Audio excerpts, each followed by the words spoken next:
Hey, how are you guys doing? I hope everyone is doing all right and staying safe. Um, I'm gonna introduce myself. My name is Vinny, uh, Vinny Mendez. I'm originally from Guatemala. Do you guys know where Guatemala is? Guatemala, it's a country next to Mexico, and it borders with Belize and Honduras and El Salvador. It's in Central America. So, enough about geography. I grew up in Guatemala, and I was born and raised there. My family was a very religious, Catholic oriented family. We grew up, in that faith, and also went to like a Catholic school. Um, and my parents are both accountants, and my grandparents were into business, and on my mom's side and on my dad's side they were accountants. So I come from a great lineage, if you want to call it that way, or background of accountants in my family. So things that I like when I was a kid, I liked sports. I liked soccer a lot. Um, and I enjoy biking with my friends. We lived in a very, um, you know, um, it was like a gated community in Guatemala, and I used to like bike everywhere with my cousins. Um, Video games were starting. I remember having the Atari. You guys probably don't know that. And we got the family computer, which was one of the first Nintendos created. Then along came the Nintendo and all that, you know, technology evolution that we got in the 90s. So those were my favorite things to do, hang out with my friends. I collected soccer cards, just like here in America, some of you guys probably collect like baseball or football cards. Does anybody like to collect cards or anything interesting? So yeah, I collected soccer cards. I collected coins from the places I would go. My parents and I would travel to Miami. My parents also started to send me to different exchange student programs. So I was able to travel to the US at a very young age. And that was a very, a great experience during my middle and high school years. I studied English all throughout my school. My school was the American school back then, and we received all the same subjects that you guys received in Spanish and in English afterwards. So you were basically repeating the same content in English, in Spanish first, and then repeat it in English. I remember that I used to had a lot of problems doing my homework, specifically my English homework, when I was very young. And I used to rely on my sisters to help me. I have two sisters, they're older than me. And there was a point where I was a little frustrated because I would say like, why couldn't I understand English? And I told my mom that I wanted to speak the language. I wanted to be, even if I had to take extra classes, which my mom took very serious, and she enrolled me in another institute. So I would go to my middle school first, and then after that I will go to the institute. The institute was a U.S. Embassy Institute, so they were like real English native speakers, and that's where I started learning English. Um, that was one of my first challenges that I remember having as a kid. And I kind of like navigated through like, what can I do to um, get through this challenge? And thankfully, I was able to express myself to my mom and my dad. And that is something really, important that I always think it's, I think it's pivotal for my career. I always talk to my parents about my plans. I get their feedback. Sometimes we agree, sometimes we don't. But in the end, it's always good to listen to them and get their perspective, right? What do they think it's good for me, or what do they think about this decision that I'm making on my life? So after I finished all my classes in the Institute of for English, I got a really good score for the TOEFL. So um, I was done. I was even like invited by the institute to start teaching classes, um, and I took advantage of that opportunity because it will help me also to keep engaged with the language, keep practicing. But my mom was very um,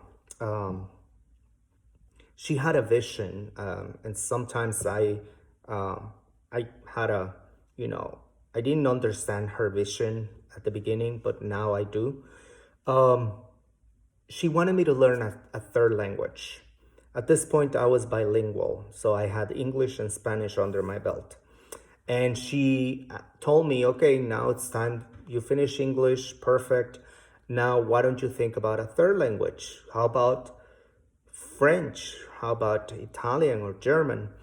Um, I tried I tried French, but I didn't like the sound of my and that throat syllables that you have to do with French. And then when I heard German, I kind of fell in love with the language. So I decided to go with German, and I started, in the late middle school years and high school.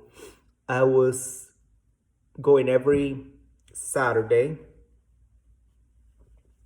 every Saturday to the Goethe Institute in Guatemala, and I will receive my German classes. Now, this was a time where I was, absorbing everything, and everything was like so exciting. I fell in love with learning things. Um, I was like exploring like what I love languages. So I ended up getting my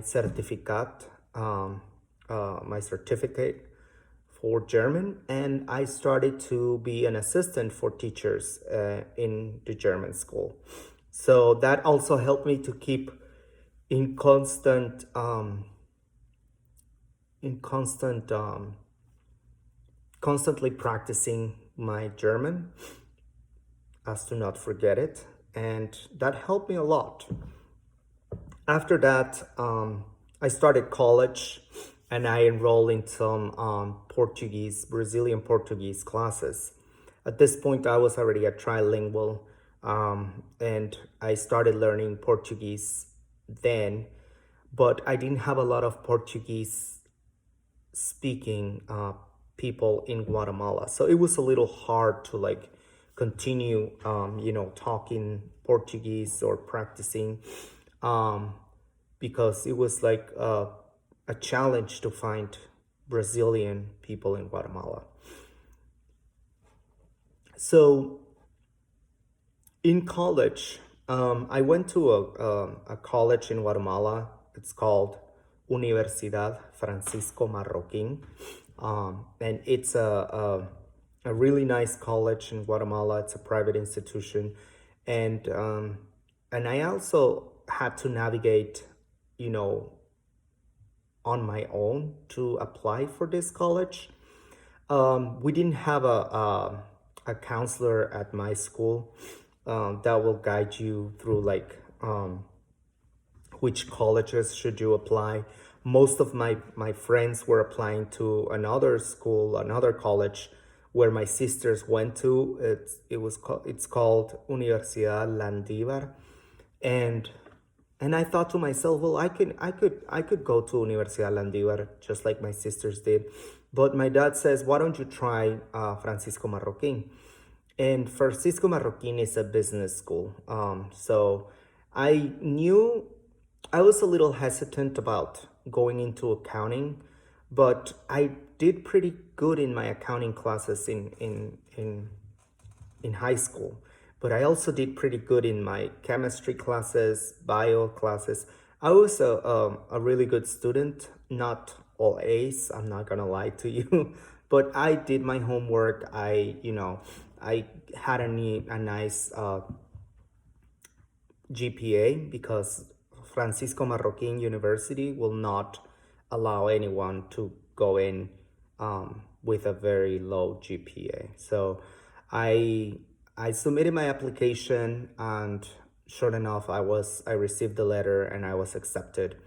So that was one of my personal challenges and successes that I always felt really happy to that I accomplished on my own, because it was like a small victory for me. I did this without any help of anyone. My parents didn't help me. They didn't even know which colleges was I applying.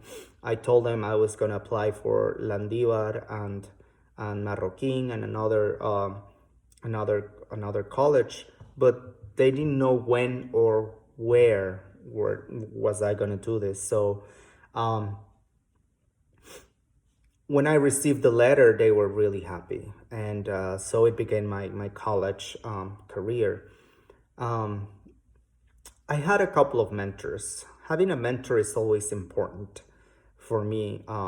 You're gonna have mentors throughout your life, and having a mentor along the journey is going to help you, stay focused. One of my first mentors that I remember, it's you know, an prof, an English literature professor. Her name is Valjit Banga, and she was the one that will always push me to do my best, and even do like 10% above my best. And I would say, but this is my best. And she would look at me, and she would always said, you can do better. So I started to push myself, to when I thought I was doing better or I was doing good, I would always remember those words. I could do better. I got this. Like, let's do better, and always give like an end product or an end homework that I knew it was gonna get like a 90 or 90 plus, and I started doing that. So even now, every time that I engage into a project, I think about those words. Are you doing your best, or could you do better? And that is one of like the words that it's always in the back of my head when I'm doing a project right now with EY. Another mentor I had was in my first job. My first job was at a Big Four company. We have KPMG, we have PricewaterhouseCoopers, we have Ernst and Young, EY, where I work now, and we also have I always forget the fourth one. KPMG, PwC.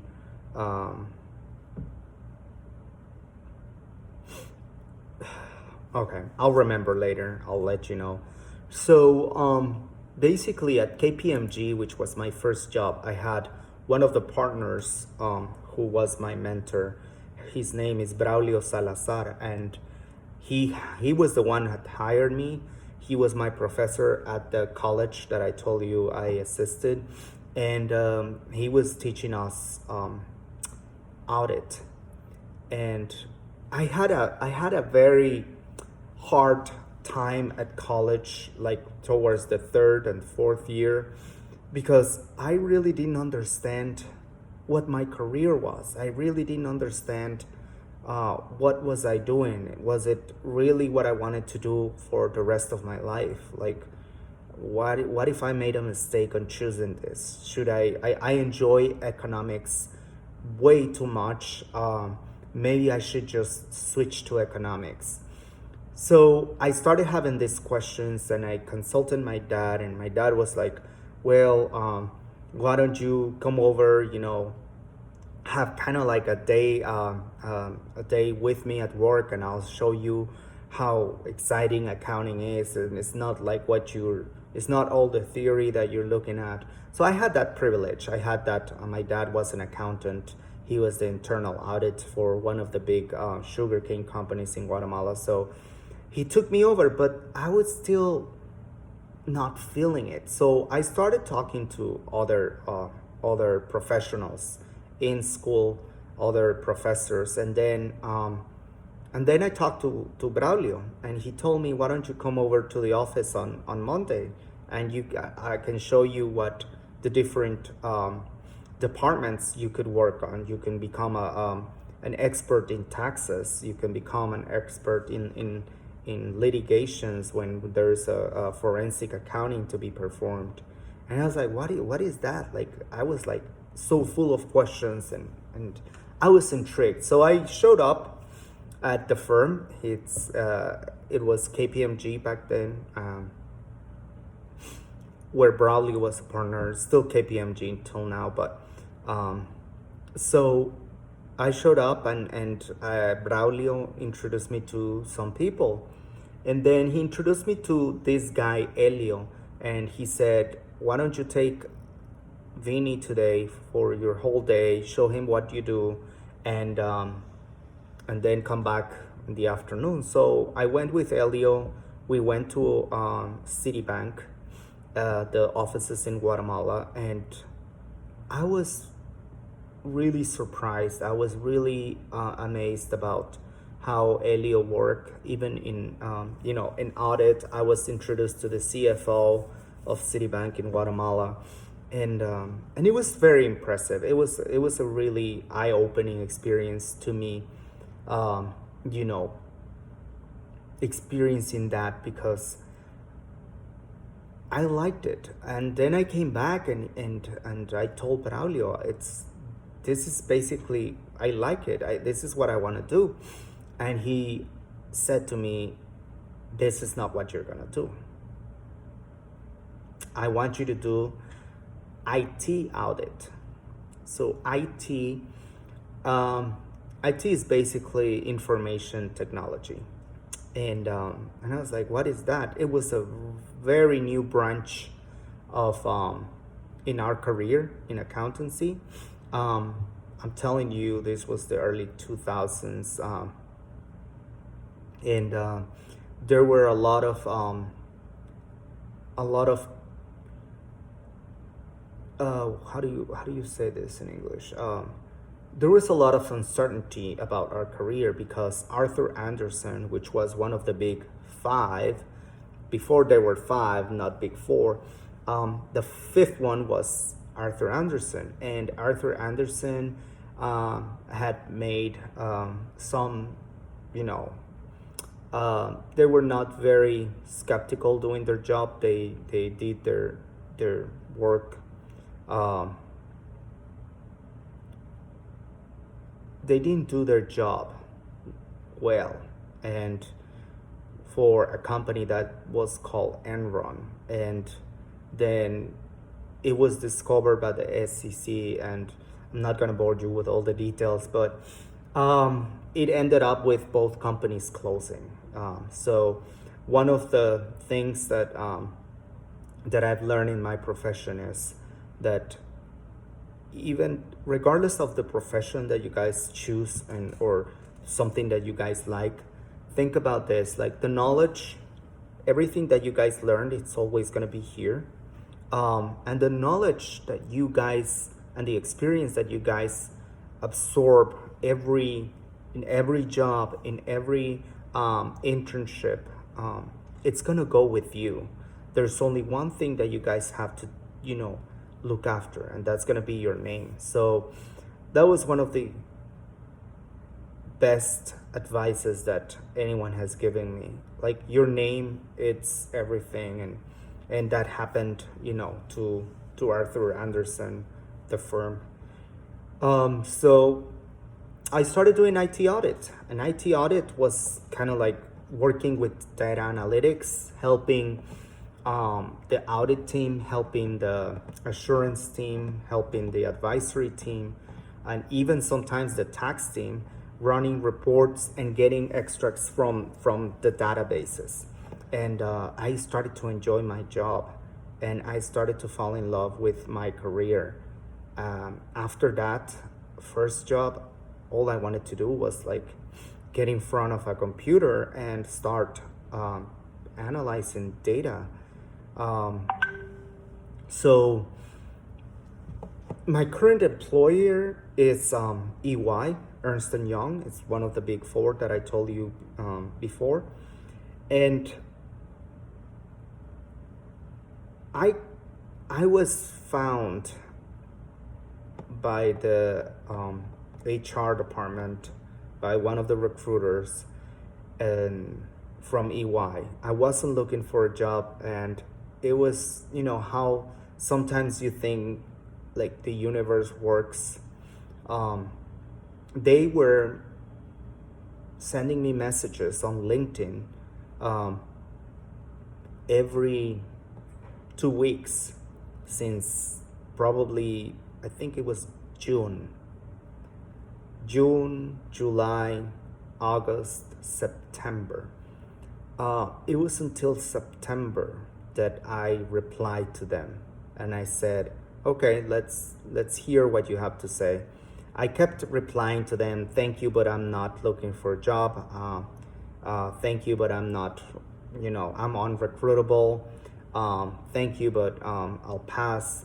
But the guy kept insisting. So we finally got on the phone, and he says, listen, you have nothing to lose. Let me just set you up for a couple of interviews, and let's see what happens.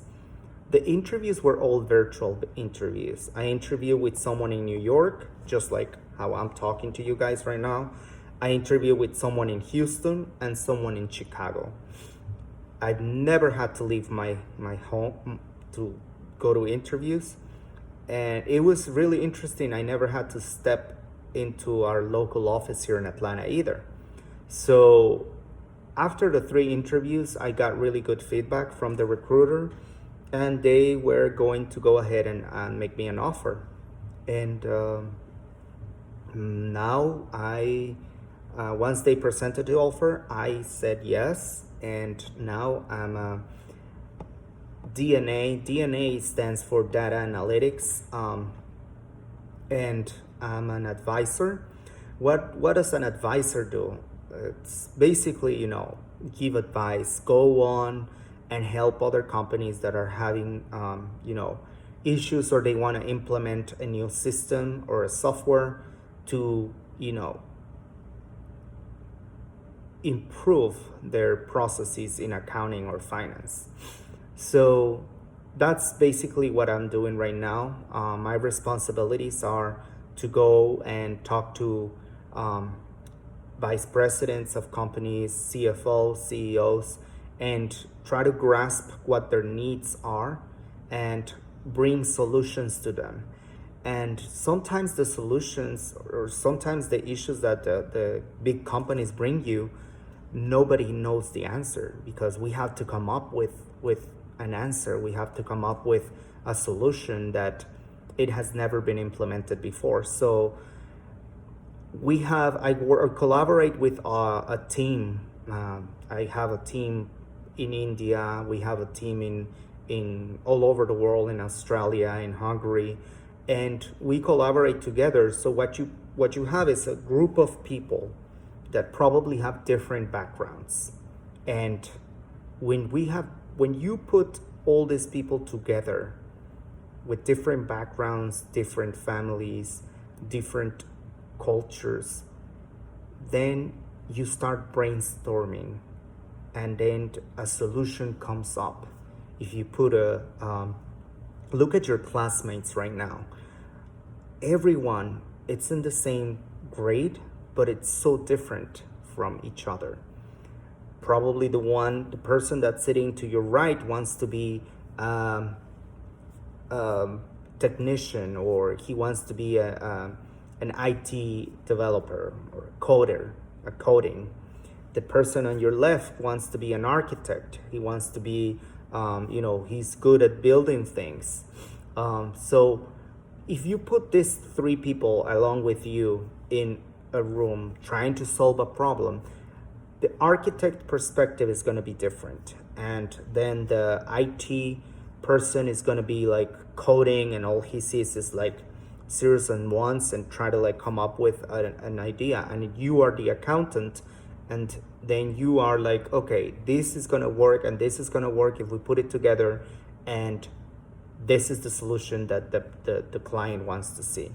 So this is what I'm doing right now. I have a big project, which is global. I get to travel around the world with this company, meet amazing people, intelligent, smart people that are working in Australia, they're working in India, they're working in Hungary, Iceland, yes, Iceland.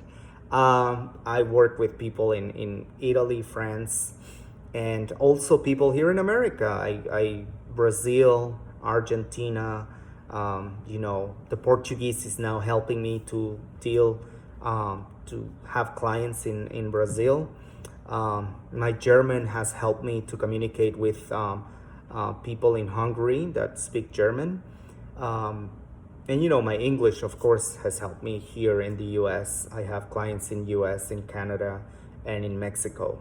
So it's a very small world, but it's a very exciting world because you're helping people. The things that you said, the things that I say in meetings will impact the lives of someone in Brazil, someone in Australia.